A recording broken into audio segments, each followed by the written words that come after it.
அவருக்கு தண்டனை கொடுத்தா ஒரு 48 நாளைக்கு வேலையே செய்யாம வீட்டில் இருக்கணும்னு சொல்லி 1 கோடி ரூபா கொடுத்தா இருக்க மாட்டார். ஏன்னா அவர் ஒர்க்காலிக் ஆகிட்டார். கலைஞர் மாதிரி டாக்டர் கலைஞர் அவர்கள் ஒரு 10 நிமிஷம் கேப் கிடைச்சாலும் ஒரு வேலை பார்ப்பார். குடும்ப அரசியல், பரம்பரை அரசியல். பரம்பரையாக ஒருவன் ஆட்சி செய்தால் அவனுடைய செல்லிலையும் டிஎன்ஏலையுமே, நான் கோயிலுக்கு போய் 53 வருடங்கள் ஆகிறது. உண்மை, பொய் சொல்லலை. 74 வயசுல தான் கொஞ்சம் ஆஸ்பத்திரி போனேன், ஒரு 30 நாள். அப்பயாவது ரிப்பேர் பண்ண நம்மளோட உடம்ப. 75வது வயசு ஓடிக்கிட்டு இருக்கு, நல்லா தான் இருக்கேன்.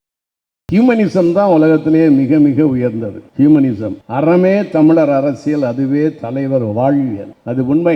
பெருமதிப்பிற்குரிய ராசா அவர்கள் சொன்னார்கள், ஏதோ 4-5 முறை பார்த்திருக்கிறேன் என்று, பழகி இருக்கிறேன் என்று. யார்? ராசா சார் முதல்வரோடு. நான் 83 தான் அவரோடு பழக ஆரம்பித்தேன். 40 ஆண்டுகள் முடிந்து விட்டன. அன்றைக்கு எப்படி என்னிடம் சிரித்தாரோ, பேசினாரோ, பழகினாரோ, அதுதான் இன்னைக்கு சிஎம் ஆன பிறகும் அப்படியே தான் இருக்கிறார்.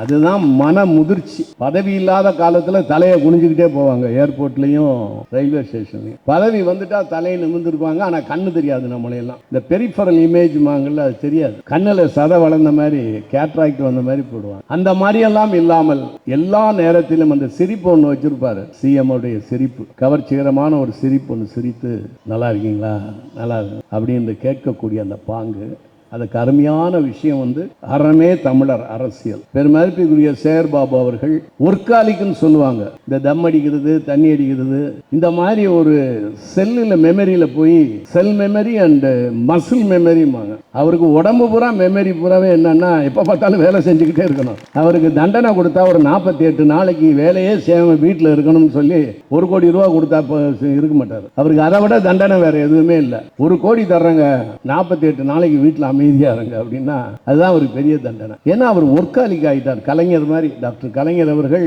ஒரு 10 நிமிஷம் கேப் கிடைச்சாலும் ஒரு வேலை பார்ப்பார். அவங்களையெல்லாம் பார்த்து தான் நான்லாம் 5 நிமிஷம் கேப் இருந்தாலும் அந்த இடத்துல ஒரு வேலை பார்ப்பேன், ஓய்ந்து உட்காரவே மாட்டேன். அது போல சேகர் பாபு அவர்கள், நான் எத்தனையோ அவருடைய கூட்டத்துக்கு அழைப்பு விடுத்து நான் வந்திருக்கிறேன். அவருடைய சுறுசுறுப்பு, அவருடைய ஓயாத உழைப்பு, அவங்க வீட்டில் சம்சாரத்தை தான் பாராட்டணும். ரொம்ப எந்த அளவுக்கு அவங்க ஹெல்ப் பண்றாங்க அப்படின்னு. இப்போ என்னன்னா, இந்தியா ஒரு நாட்டிலே 20 தேசிய இனங்கள், 12 சிறிய தேசிய இனம், 8 பெரிய தேசிய இனம் என்று 20 தேசிய இனங்களை உள்ளடக்கிய நாடு. பல்வேறு மொழிகள், பல்வேறு கலாச்சாரம், உணவு, உடை, எல்லாவற்றிலும் மாற்றங்கள். உணவிலிருந்து மதம், 6 மதம், இப்படி இருந்த ஒரு இந்தியா பிரிட்டிஷ்காரனுடைய நேரடி ஆட்சி 1857 வரும்போது, விக்டோரியா மகாராணியுடைய ஆட்சி வரும் பொழுது இந்தியா என்ற ஒன்று உருவானது. இதில் எந்த அளவிற்கு நம்ம மனிதநேயத்தோடு இருந்தால் அதான் நல்லது. சாணக்கியரின் அர்த்த சாஸ்திரத்தில் ஒன்று எழுதுறான். ஏன்னா அவங்களுக்கு ரொம்ப பிடிச்சது அர்த்த சாஸ்திரம். அதில் ஒன்று எழுதுறாரு, இந்த பரம்பரை அரசியல் இப்ப சொல்லிட்டு இருக்காங்க, குடும்ப அரசியல், பரம்பரை அரசியல். அவன் அர்த்த சாஸ்திரத்தில் எழுதுறான். ஏன்னா அவங்களுக்கு சார்பா சொல்றேன். மோடிஜி அதை பத்தி அடிக்கடி சொல்றாரு. பரம்பரையாக ஒருவன் ஆட்சி செய்தால் அவனுடைய செல்லிலையும் டிஎன்ஏலையுமே அவனுடைய அனுபவம் கலந்திருக்கும். அப்பாவோ தாத்தாவோ அமைச்சராகவோ கட்சி தலைவராக இருந்தால் அதை பார்த்து கொண்டே இருப்பவன் சிறு வயதிலிருந்தே அவன் அதற்கு பக்குவமாகிறான் என்று சாணக்கியர் சொல்லுகிறார். இப்ப டெமோக்ரஸி வந்துருச்சு, ஓட்டு போட்டு யார் வேணாலும் நிக்கலாம் என்று. இப்பயே அவர் சொல்லுகிறார். அதான் நான் நண்பர்களிடம் சொன்னேன், திமுக 57 ஆட்சிக்கு வந்துச்சு, ஏறக்குறைய இன்னைக்கு 56 வருடங்கள் ஆகிறது. காங்கிரஸ் ஆட்சி, கட்சி ஆரம்பிச்சு 1883 என்று எனக்கு 83 85 ஞாபகம் இல்ல. காங்கிரஸ் கட்சி அவ்வளவு நாள் 47 இருந்து ஆட்சியில் இருக்கு. அவர்களுக்கு 2-3 ஜெனரேஷன் வந்திருக்கும். இப்ப 10 வருடம் தான் ஆகுது.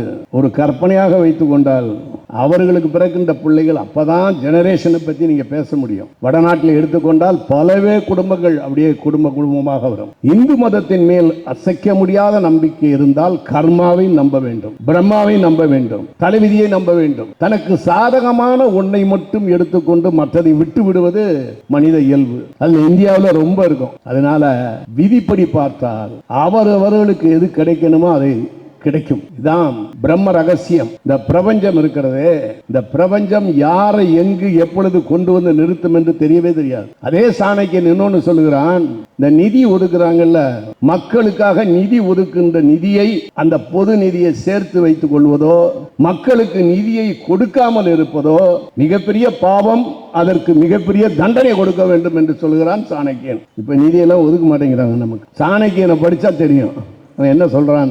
பரம்பரையாக வருகின்றது அவன் சப்போர்ட் பண்றான். நம்ம அதுக்கு உடன்பாடு இல்லை. இது வந்து டெமோக்ராட்டிக் கண்ட்ரி. நமக்கு தெரிந்தவர்கள் வெகு நாட்களாக கட்சியில் பாடுபட்டு சிறையில் தண்டனை பெற்று எமர்ஜென்சியிலே அவசர காலத்திலே அவ்வளவு கஷ்டப்பட்டவர் நம்முடைய தளபதி அவர்கள். அதனால தகுதியானவர் என்பதிலே மாற்று கருத்து இல்லை.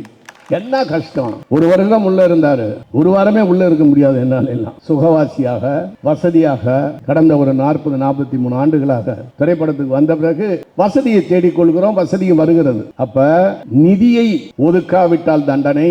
ஒரு பெரிய பணக்காரன் இருக்கான், அவன் 2 பங்கு 3 பங்கு சம்பாதிச்சிட்டான்னா அவனுக்கு தண்டனை கொடுக்கணும், அவனுக்கு கணக்கு பார்க்கணுங்கிறான் சாணக்கியன். சாணக்கியன் எழுதாததே இல்லை. காலங்கள் கடந்தாலும் சாணக்கியனுடைய அர்த்த சாஸ்திரத்தை எடுத்து படிச்சு பாருங்க. அந்த அளவிற்கு பணத்தை எடுப்பது, திடீர் பணக்காரனாக பன்மடங்கு சம்பாதிப்பது.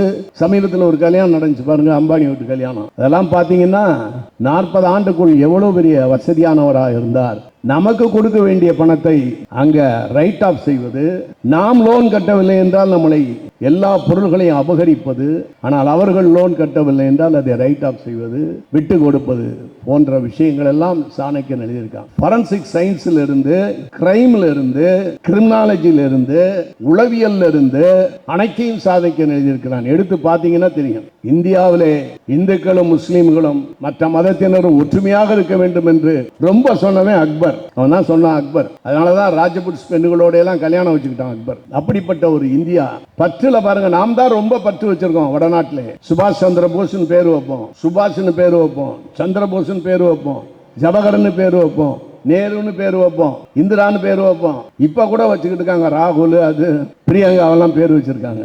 ஆனால் அவர்களில் ஒருவர் கூட காமராஜரோ சிதம்பரமோ செக்கிழுத்த சிதம்பரத்தை பேரோ திருப்பூர் குமரனோ சின்னமருது பெரிய மருதுவோ வேலு நாச்சியாரோ யாருடைய பேரையும் நாம் வைத்துக் கொள்ள மாட்டார்கள். ஆனால் நாம் தான் அவர்களை நேசித்து பேர்களை வைத்துக் கொண்டிருக்கிறோம். வல்லபாய் பட்டேல், பட்டேல், குப்தா, பூபேஷ், இந்த மாதிரியெல்லாம் பேர்கள், இந்திரஜித், இந்த மாதிரியான பேர்கள் எல்லாம் அவர்களுடைய பேர்களை நாம் வைத்துக் கொண்டிருக்கிறோம். நம்மை போய் பற்றில்லாதவன் என்று சொல்லுகிறார்கள். ஏனே இந்த தமிழகத்திலே 2வது உலக மகா யுத்தத்திலே எப்படி சர்ச்சிலும் ஜோசப் ஸ்டாலினும் கை கொடுத்தார்களோ, ரூஸ்வெல்ட்டும் கை கொடுத்தார்களோ, அதை போல யார் நமக்கு நம்முடைய நலனுக்கு பாதகமாக இருக்கிறார்களோ அவர்கள் ஆட்சி பீடத்தில் அமரக்கூடாது. நமக்கு யார் சாதகமாக இருக்கிறார்களோ, தளபதி தலைமையில் இருக்கின்ற இவர்கள் சாதகமாக இருக்கிறார்கள் என்று சொல்லும் பொழுது நாம் தளபதியை ஆதரிக்க வேண்டும், திராவிட முன்னேற்ற கழகத்தையும் ஆதரிக்க வேண்டும். சில பேர் சொல்லுவாங்க, என்னையா செஞ்சாங்க, என்ன எங்க வீட்டுல கேட்ட மாதிரியே இருக்கு அப்படின்னு யோசிப்பேன். வீட்லயும் தான் சொல்றாங்க, என்ன செஞ்சேங்கிறாங்க. அண்ணன் தம்பியும் தான் கேட்கறாங்க, வீட்டுல பிள்ளைங்களும் அதான் கேட்குது. என்ன செஞ்சீங்க நீங்க? ஏதோ பூமி சுத்துது, அதை நான் ஏதோ சுத்தி விட்ட மாதிரி நினைக்கிறாங்க. நான் சுத்தி விடல பூமி, அது பார்த்து சுத்தம். ஆனா எப்படி நீங்க எல்லாம் வளர்ந்து வந்தீங்க, இவ்வளவு வசதி எப்படி வந்தது என்று கேட்டால் நாங்கள் சாமி கும்பிட்டோம் வந்துச்சு. சாமி ஒரு பெரிய ரோல் பண்ணுது எல்லாருக்கும். ஆன்மீகத்தை பற்றி மணிக்கணக்கில் பேச முடியும். நீ ஒழுக்கமாகவும் நேர்மையாகவும் இருந்தால் கடவுள் உன்னை தேடி வருவார். நீ அறகுறையா இருந்தாதான் நீ கோயிலுக்கு போய் கடவுளை தேடணும். நான் கோயிலுக்கு போய் 53 வருடங்கள் ஆகிறது. உண்மை, பொய் சொல்லல. 53 வருஷம் ஆச்சு. நல்லா தான் இருக்கேன். 74 முடிஞ்சு இப்ப 75. 74 வயசுல தான் கொஞ்சம் ஆஸ்பத்திரி போனேன் ஒரு 30 நாள். அப்பயாவது ரிப்பேர் பண்ண நம்மள உடம்ப. 75வது வயசு ஓடிக்கிட்டு இருக்கு. நல்லா தான் இருக்கேன். யாருக்கும் எந்த தீங்கும் இருக்கக்கூடாது, பிறருடைய பொருளை அபகரிக்க கூடாது. இப்படி எல்லாம் கொள்கைகளோடு வள்ளுவன் வகுத்ததை போல் வாழ்ந்து கொண்டிருந்தால் எந்த மதத்தையுமே பின்பற்ற தேவையில்லை. யாராவது ஒரு சாமியை மனசுல வச்சுக்கிட்டு டெய்லி கூட கும்பிடுங்க, விளக்கை ஏற்றி வைத்து வள்ளலாரை போல் வருங்கள். ஆனால் மத சம்பந்தமான உள்ள சண்டைகள் நம்ம இந்தியாவின் எதிர்காலத்தை பாதிக்கும். இந்தியாவின் எதிர்காலம் மிக மிக கேள்விக்குறியாக இருக்கிறது. டெவலப்பிங் கண்ட்ரியில் நம்ம உட்கார்ந்திருக்கோம். அதனால் கடவுள் என்பது தனி உடைமை, அதை பொது உடைமையாக்க கூடாது. பொது உடைமையாக இருக்கிறதெல்லாம் தனி உடைமையாக்கி கொண்டிருக்கிறார்கள். இந்தியாவிலே எது பொது உடைமையாக இருக்க வேண்டுமோ அதையெல்லாம் தனி உடைமையாக்குறார்கள்.